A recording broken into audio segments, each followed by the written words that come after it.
Olá, eu sou o Giovanni e na aula de hoje nós vamos entender como o som, a imagem e o texto podem servir de recurso para o professor em suas aulas. Vamos lá?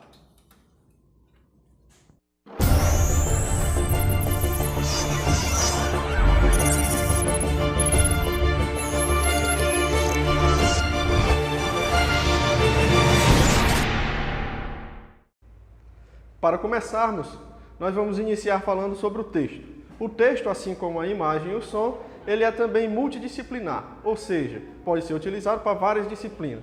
Por exemplo, a gente pode estar trabalhando um mini-jornal, trabalhando história, geografia e português na construção desse mini-jornal. O mini-jornal pode ser construído através de um computador, mas também nada impede de ser utilizado pequenos layouts usando folhas normais ou cartolinas. Enfim, o texto ele é dinâmico e pode ser facilmente trabalhado pelo professor. Vai, logicamente, depender da metodologia que ele está desenvolvendo. Com o texto, pode ser produzidos histórias contadas, poemas, versos, letras de músicas e até uma simples frase pode servir para uma aula ou até mesmo duas.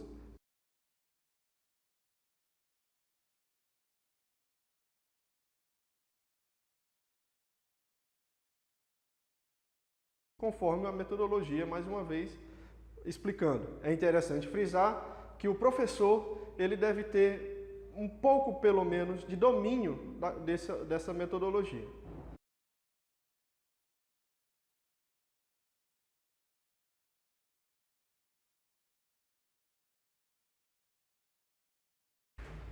Sobre as imagens, é interessante frisar que uma imagem pode sim valer mais que 1000 palavras. Um professor com uma ou duas imagens, como você acabou de ver, pode trabalhar por uma, duas ou três aulas, dependendo, logicamente, da imagem e do conteúdo que ele está desenvolvendo. Essa imagem pode ser produzida pelo próprio professor ou ele auxilia os alunos a desenvolver essas imagens, onde os alunos vão servir de fotógrafos e, aproveitando, o professor vai desenvolver metodologias e atividades relacionadas à produção de uma imagem, seja ela pelo telefone, seja ela por uma câmera profissional. É isso aí, Giovanni. Meu nome é Elton. Dando continuidade ao que está sendo dito a respeito de imagem, vamos ver três características muito importantes no uso da imagem a serviço do aprendizado, do ensino-aprendizado. Vamos lá. Primeiro, percebamos que há um tripé elementar quando se trabalha com imagem na hora de você estar ensinando ou aprendendo, que é o de visualizar, repetir e retomar. Você precisa se fundamentar nesses termos para então conseguir alcançar o seu objetivo, que é pegar aquele conhecimento e de fato tê-lo bem construído e bem fundamentado em sua mente. Ou seja, quando você estiver trabalhando com imagem, é importante que você visualize muitas vezes, que ela repasse uma informação de modo claro e evidente e você esteja a repetir esse processo até que de fato o conhecimento seja então construído e fundamentado em sua mente. Uma segunda característica importante no uso da imagem no ensino-aprendizagem é estimular a capacidade mnemônica dos alunos, ou seja, a capacidade mnemônica de uma pessoa é a sua capacidade de, por muitas formas, absorver, trabalhar um determinado conhecimento, um novo conhecimento. Quando você usa a imagem, você está não só usando a sua capacidade de ouvindo, entender e aprender algo novo, mas também você está visualizando. Isso faz com que, por duas eixos diferentes, duas formas diferentes, você esteja alcançando, trabalhando um mesmo objetivo.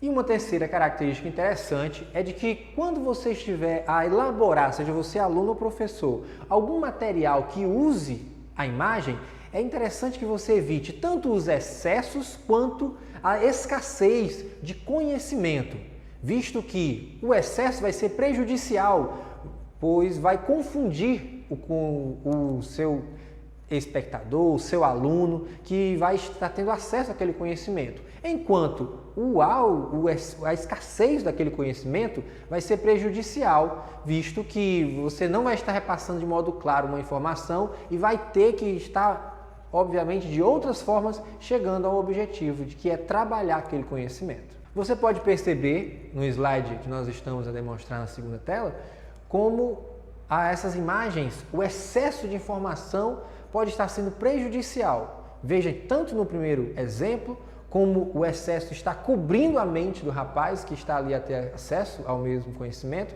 e isso está gerando um conhecimento turvo, e ele não consegue reter nada. Como dito anteriormente, nesse próximo slide nós podemos perceber que a escassez no conhecimento gera o prejuízo de gerar muitas dúvidas que vão precisar ser sanadas de outra forma, visto que esse tipo de dúvida, nesse contexto, não é interessante.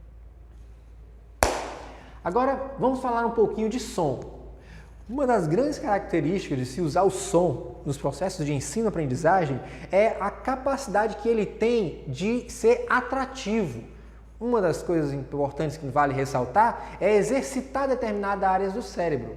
Estudos comprovam de que quando você trabalha com som, em aulas, seja de que disciplina, seja de que objetivo for, você está trabalhando, exercitando determinadas áreas do cérebro que vão auxiliar para facilitar o processo de aprendizagem do aluno. Segunda e terceira características a respeito do som segunda, auxilia melhor na fixação dos conteúdos. Você consegue absorver melhor algo quando você ouve cantando, quando há o acompanhamento de ritmo, melodia, harmonia.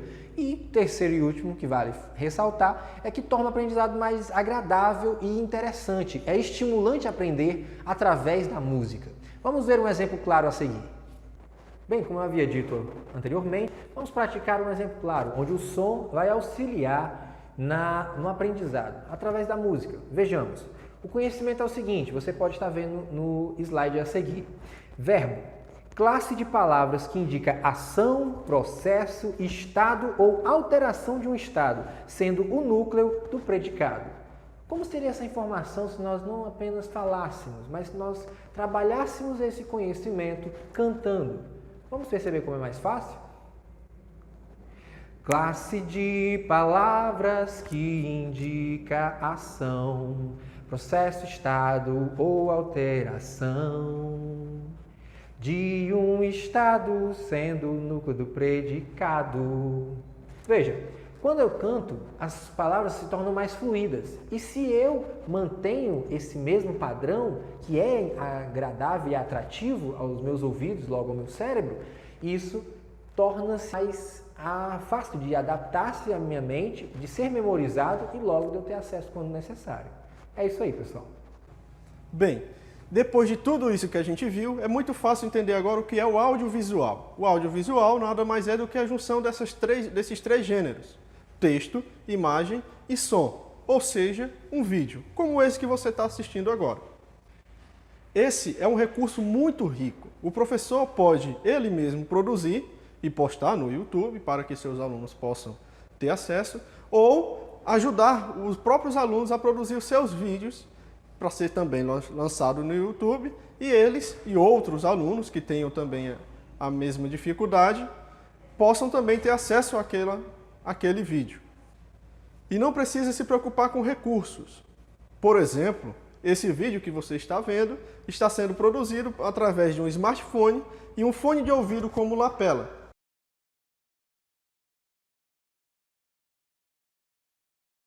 Então, o professor basta apenas fazer com que os alunos entendam os meios de produção e também os seus gêneros. Pode ser um docudrama, pode ser um filme ficcional, pode ser um jornal. A fase de produção está dividida em três: a pré-produção, a produção e a pós-produção. A pré-produção é aquela onde acontece o planejamento e a elaboração do roteiro, para que possa seguir uma lógica e facilitar para o editor. A produção é a própria filmagem que está acontecendo. E a pós-produção já parte para a questão da edição e também para a adição de algumas alguns efeitos. Bem, então era isso que a gente queria mostrar para você. Vocês sobre a produção audiovisual e o quão fácil pode ser esse tipo de metodologia. Obrigado.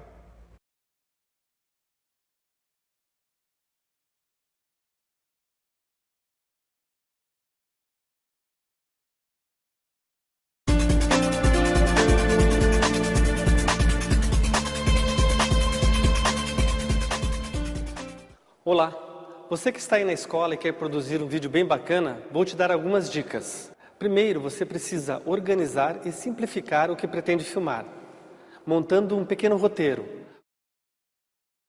Quando você for escolher um local, dê preferência a um lugar silencioso, longe de ruídos e também longe do vento. Às vezes o vento pode atrapalhar a sua gravação. Quanto ao áudio, você vai utilizar microfone externo ou vai se aproximar da câmera? Temos vários tipos de microfones para diferentes tipos de captação. Como está a luz do ambiente? Veja se é possível utilizar a luz natural ou artificial, interna ou externa, e como direcioná-la para o objeto de interesse. Se escolher ambiente externo, procure ficar de costas para o sol. Se for interno, busque um lugar bem iluminado. Sua câmera pode não conseguir fazer a leitura das luzes do ambiente. Aí você vai ter que dizer para a câmera, na regulagem, qual luz você prefere. Em algum momento, você vai ter que optar por alguma dessas luzes e você ou vai ter que fechar a janela, ou você vai ter que se aproximar as luzes que você trouxe, ou então você vai ter que apagar as luzes desse ambiente. Então veja qual a sua preferência, veja qual fica melhor para você. Ela pode ficar ou mais azulada ou mais avermelhada. Havendo a presença de entrevistados ou personagens, procure utilizar pelo menos 2 planos desses. Aberto, fechado, plano americano, médio, close, super close. Na sequência, chega a hora de fazer a edição.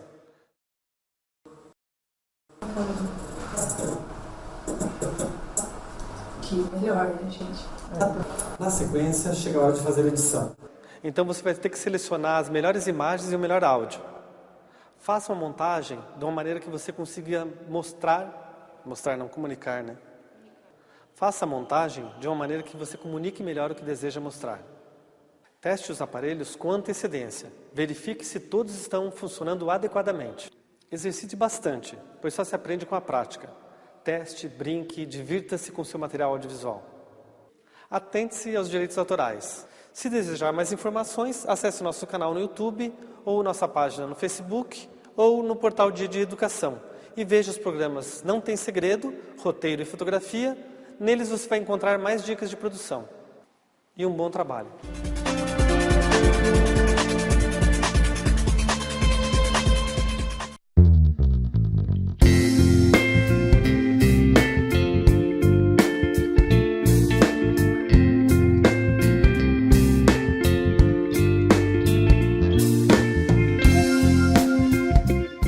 Professor, você utiliza vídeos em suas aulas?